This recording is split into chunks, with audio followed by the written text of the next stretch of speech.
This is your love reading for today. And tignan natin kung ano ang sinasabi ng spirit guides mo or ano yung message ng spirit guides for you. We have the Six of Pentacles, Ten of Cups, the Knight of Cups is here, the Eight of Pentacles is also here,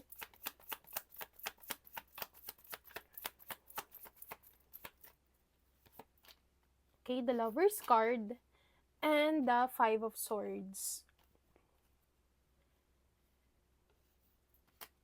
I'm just speaking here sa energy ng person mo na even if wala kayong communication or medyo malamig siya sa'yo, deep inside, this person know that you are the one.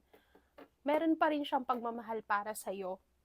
It doesn't mean na hindi kanya pinili sa past or nagkaroon ng third-party interference sa connection yung dalawa, ay ayaw niya na sa'yo.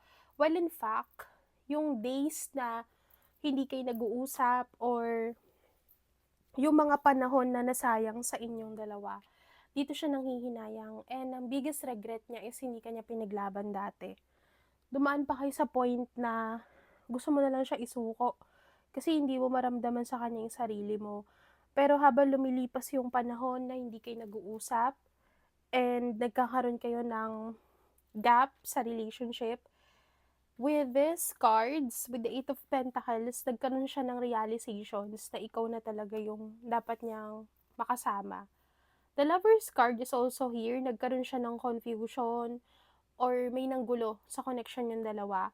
Pero kahit na umabot kayo sa point na nagkalimutan, lumipas yung panahon, nawalan kayo ng communication, lagi kang nasa isip ng tao na to at nahihirapan siyang mag-let go sa connection yung dalawa.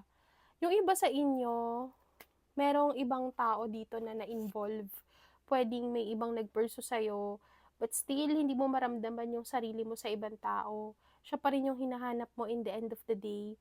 And sabi ng cards mo, nahihirapan din naman siya na mag-move on sa'yo. Pero may part sa kanya na gusto niyang ipaglaban kung ano yung nawala at babawiin niya yung mga oras or yung mga sandali na hindi kayo nagkasama. Kasi every time na nakikita kayo or nakikita niya yung face mo, ni-stalk ka nga niya actually. So every time na merong chance para makausap ka niya, I think ginagrab niya yung opportunity na yan para pag-isipan or para pag-aralan yung situation. Kasi para sa kanya, it's not really the end of everything. So maybe it's only like a turning point in your connection. Kung dapat ka ba niyang